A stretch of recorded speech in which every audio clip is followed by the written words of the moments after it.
where when you look at crypto, what I eventually started paying attention to is, okay, how's the world responding to this? Are investors investing in crypto? Are merchants being convinced to consider using crypto as a form of currency? Does the cryptocurrency have support and a following amongst the network of people that are able to exchange value through this currency? And when I started seeing companies like Facebook get involved, one thing I know about Facebook is I know that Facebook, first of all, they're really good with technology. So they probably vetted the hell out of the technology when they created the global coin. But then two, they have a network effect. Facebook is a massive network. Facebook knows how to bring together different people and create a market, right? And their ability, their sole ability to create a market amongst, a third of the people on the planet, right there lends credibility to the idea that they might have their own currency. Now, what could affect Facebook's ability to develop its currency in a way that I think it could is government regulation, right? There are lots of obviously governments around the world that are concerned about the fact that this technology company, has more information on citizens than the FBI. This tech company has more wealth than a lot of countries. Pretty soon, I mean, I wouldn't be surprised if you saw Facebook and Google eventually get their own militaries to protect, themselves and become sovereign nations almost, because they have so much wealth and so much power. They're these, sort of nationless entities, that span all throughout the globe. And I'm just wondering, how that works when you've got these governments that have already staked their claim to certain parts of the earth and certain resources and ideas, and controlling the flow of ideas to people. For example, you have in China, you have state-controlled media. State-controlled media is where the government gets to decide what message we want our billion or so citizens to have, right? Well, when you got Facebook and they say, well, we've got a billion citizens too, and we want them to have a different message, well, that kind of becomes a problem, right? But then at the end of the day, the governments are the ones that actually have the soldiers and the guns and the tanks and the bullets. So they're going to win the fight, right? So what I think is there's legitimacy to this idea that these social media giants are coordinating with government authorities. I know that if you read the article written by the Facebook founder, where basically one of the co-founders who basically said that Facebook needs to be broken up. One of the other things he said is that Mark Zuckerberg, and this guy knows him really well, he said Mark is afraid of being regulated. He's afraid of being hit with an antitrust violation and being controlled and managed by the government. So what I think that, Facebook would probably end up doing is coordinating with governments and saying, okay, look, we'll give you secret information if you need it. We'll help you pursue your agenda. If you got some propaganda you need to push out there, we're okay, with looking the other way, as long as you leave us alone so we can do the other things we want to do, like create a currency that might literally compete with the dollar, at least in certain spaces when it comes to its ability to be traded for value, right? So that's what's really interesting. I'm curious to see how this plays out. I know that when Facebook releases their global coin, I'm going to buy some, and I'm not buying it because I know for sure that it's going to work. I'm going to buy it because I know for sure that it could work. I'm going to buy it also because I believe, even though I can't stand Facebook, like they really anger me. Like they banned me for 30 days because of a post I shared from 2013. Literally, I just got banned 2 weeks ago for a post that I put up in 2013. And I didn't even say it. Somebody called Michelle Obama a monkey, and I shared the article where the guy called her a monkey because I was so outraged by it. And they banned me for it and said I was sharing hate speech. And they did it 6 years later, which is the most ridiculous nonsense I've ever seen. But even despite my anger toward Facebook, they are a very well-run company. They are able to execute at a level that is absolutely phenomenal. And I know personally, as an investor in Facebook, I've done really well with Facebook stock, done really well with Facebook options. Now, what I do find interesting, though, is I'm thinking that right now you have Facebook under investigation, along with Google and Apple, I believe. Now the antitrust authorities are starting to look at Facebook, Google, and Apple. They should have looked at them a long time ago. They violated antitrust laws, no question. Also, the NCAA violates antitrust law on a regular basis. They just, sort of decide to look the other way. But if they did decide to put the hammer down, like let's say that you got, some new leadership in the White House, or let's say Trump and the Republicans have an issue with Facebook and they upset the wrong people, then you could see Facebook being broken up into little pieces, in which case, if you're an investor, you're going to get your butt kicked, you're going to lose money. But the reason that I tell you in this masterclass about things like diversification is so that your portfolio can withstand that. Your portfolio is supposed to be designed so that if one company goes south, you're not going to lose everything. You should never lose all your wealth and your entire fortune because one company went bad. That means that you didn't plant your seeds in the right way. So always remember those basic rules of investing. Now, what I'm going to do is we're about to start our lecture tonight. We're going to talk about how to build a 100-year plan for your family.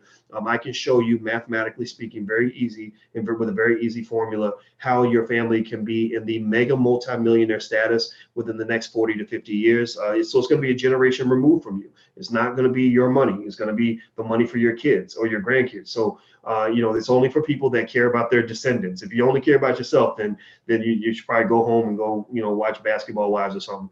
But if you care about your children and your grandchildren, then this is a very simple, very direct process that you can apply that will allow your children to be either be way beyond millionaire status or very close to millionaire status. Even if you do this in a very light way, even if you halfway do it, your family won't have financial problems.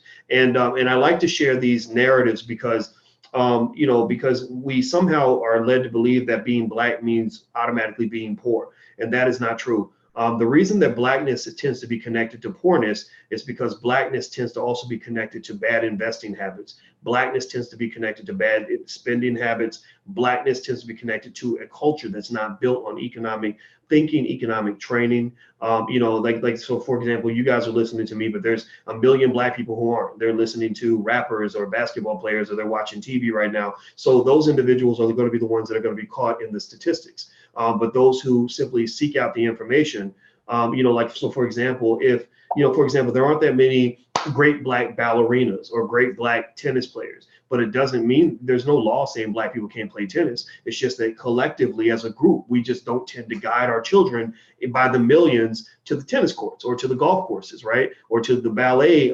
recitals or ballet, training camps. We tend to guide our kids to, whether it's basketball, football, or whatever it is, right? So what I'm trying to say to you is that everything that you need in order for your family to be beyond economically secure is right there for you. It's very straightforward, very easy to do, and that's why you invested in being in this masterclass, is because you're going to have something to put in place for your family that other people won't have, and believe me, your children and grandchildren will thank you for this. Okay, so let's go ahead and get started. Did you guys have any questions before we begin? Let me see. Angela says yes. I jumped in. We started talking about it in class in 2017. I've stayed, but wishing I had purchased more last year. Oh, you're talking about the stock market, or are you talking about a particular investment or crypto? Maybe, I'm not sure. Either way, both investments have worked out pretty well. Crypto, with crypto, what I did was when the market crashed, I just kept buying because I just said, well, whatever, I'm just going to stick with this and see what happens. So I'm kind of glad I did now, because I think Bitcoin is back up to about $9,000 or something like that. And what happens is when Bitcoin goes up, all the other cryptos go up because all of them are linked to Bitcoin. Bitcoin's like the gateway to the crypto world for various reasons I won't go into. But it's almost like, how they say you can't go to my daddy's a Christian. He would say you can't go to heaven without going through Jesus. Well, Bitcoin is like the Jesus of cryptocurrencies. You got to go through Bitcoin on some level to kind of get to XRP and all these other cryptos that are out there. There's so many of them. It's ridiculous. And it took me a while, but I was able to kind of figure out theoretically why these currencies could exist and how these markets could be created. Well, a lot of it comes from the fact that currency has to be backed by something of value. So what you do is you can build a currency that's backed by something, right? It could be backed by gold. It could be backed by labor. It could be backed by, data hours being shared on somebody's computer, or whatever. So if you have a market, where let's say that all of us were in a group and we're all sharing babysitting services. We all babysit each other's kids. Well, we could create a currency where every unit of the currency is backed by so many hours of babysitting. And you could literally create a whole economy out of that. And the reason that these ideas are very important, and it's very unique. You only learn this kind of stuff in the Black Business School because we designed it this way, because Black people have specific needs economically that I think involve us being able to achieve our economic strength outside of the pre-existing system.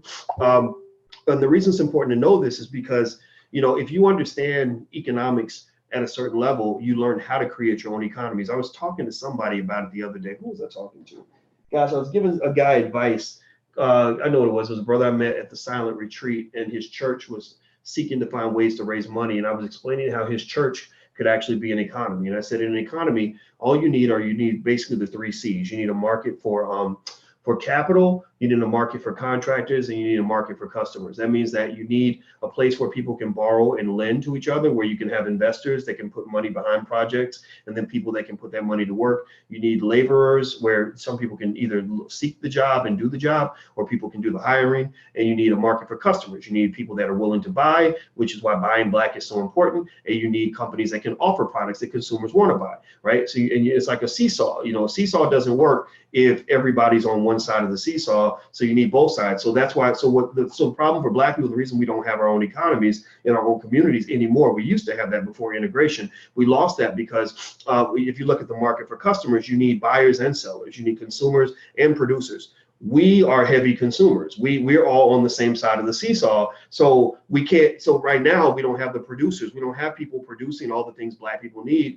Whereas in a perfect world, Black people would produce socks. We produce iPhone cases, ink pens, coffee cups. Like shirts, whatever it is that our community needed, so that the consumers would have places to buy Black from. Killer Mike showed this in his documentary Trigger Warning, where he actually showed how hard it is to buy Black, and how he had to sleep on the park bench because he couldn't. It's on Netflix. It's a good documentary. He had to sleep on the park bench because he couldn't find a Black-owned hotel. Right. And then you look at the market for contractors, right, which is a labor market. You need the employees and you need the employers. Well, again, the seesaw is imbalanced because we tend to raise our children to be employees. So we're all sitting on one side of the seesaw, and there's nobody on the other side of the seesaw with enough weight to create balance in the Black economy. So what you have to do ultimately is you have to take your laborers and you have to put them in the white economy, because the white economy has enough people on the other side to create the balance. That's why you send your children to college and they give away $200,000 of your family's wealth through student loan debt, so that you can get into the other economy, so you can sit on one side of the seesaw and the other kid's fat enough to create balance, right? So we need fat kids on the other side of the seesaw. We need producers. We also need employers, which is pretty much the same thing most of the time. Same thing when it comes to the market for capital. You have to have investors, and then you have to have people that receive the investment and put the capital to work. Well, Black people tend to have people that are looking for investment, like we're looking for capital, but we're not the ones who can provide the capital, right? So again, the seesaw is imbalanced. That's why you can't have a Black economy, because all of us are sitting on one side of the seesaw and the other side has nobody on it. So we're just sitting there, right? So what do you have to do? Well, then you got to go and you take your Black business and you got to go to Shark Tank and beg them for money, or you got to go to Silicon Valley, where white folks have already built the other side of the seesaw. Black people can build the other side of all those seesaws, but we need basically we need to plant those seeds in this generation. And that's where the KID model that I shared with you guys earlier in the masterclass comes into play: knowledge, investment, discipline. If we produce 1 million children who have knowledge, investment, and discipline, capital behind them, the knowledge of how economies work, and the discipline to actually execute their vision, they're not scared, they're going to go hard, they're going to make the investments, make the moves, fight through the struggles of being an entrepreneur, then you can rebalance the seesaw, because then what you're doing is you're going to create a lot of producers, a lot of employers, and a lot of people that can provide capital. Right now, in the short term, Black people can actually, we can actually fulfill the other side of the seesaw, or a big chunk of it, when it comes to the market for capital, right? Meaning that we have a lot of Black entrepreneurs who have great ideas. They have billion-dollar projects that if they just got, a few $1,000s, they could get that sucker off the ground, quit their job, and make it work. Well, the Black community has the capital necessary to do that. We've already got that. We got 1.3 trillion in spending power that needs to be reallocated toward 1.3 trillion in investing power. So basically, what has to occur is you need more investment clubs in the Black community. You need more situations where Black people are owning equity and owning stock. Right now, you guys are invested in the stock market and stuff like that, but also you guys learned in the masterclass how to create an investment club. I hope that you'll execute that. We'll actually open up our door in the Black Business School very soon. We're trying to figure out the right way to execute this. That's why we haven't actually squeezed the trigger on this yet, but I want to actually open up my Zoom so that everybody who's in the Black Business School can come in to investment club meetings, and you guys form the club. You guys choose who your treasurer is going to be, who your president, vice president is going to be, all that stuff, because I really don't want to be in the middle of that, because my brand is, I'm public, and I just don't want to get into like managing a bunch of people's money, because that's the other thing. I'm also a Black man and a Black business owner, and when you're Black, everybody thinks you're trying to rob Black people, right? It's the most ridiculous nonsense I've ever seen. But we can facilitate that, right? We can bring you guys together, let you guys do that, because what I'm really doing is trying to fulfill both sides of that damn seesaw. Because if we don't do that, then we're going to always be stuck. We're going to always need to depend on outside sources in order to get the things that we need. And it's going to put us in this really difficult economic situation like the one that we're in right now, where we're losing just tons and tons of wealth because all of our most brilliant people in our community are going to work for white people. That's pretty much what we're just sort of trained to do. We're losing a lot of money because we're spending all of our money with white businesses. Even when we invest, we're investing our money with white companies most of the time. And I'm guilty of that, because I've even told you guys about investing in the stock market, because that's a way for you to make money. But ultimately, I want some of that investment to go back to the community. Also, I know for a fact that as you build that capital, though, for your family, you may do what our family does. What our family does is we actually created a family bank, and that's what our lecture is going to be about tonight. I'm going to show you how we structure that bank. But in our family bank, what happens is we're all investors in the stock market. Everybody in my family invests. Even the babies are invested right now. All the kids get shares of stock for Christmas and birthdays, all that. They get toys too and all that. But mostly the first thing we talk about is shares of stock and ownership, because we want them invested as soon as possible.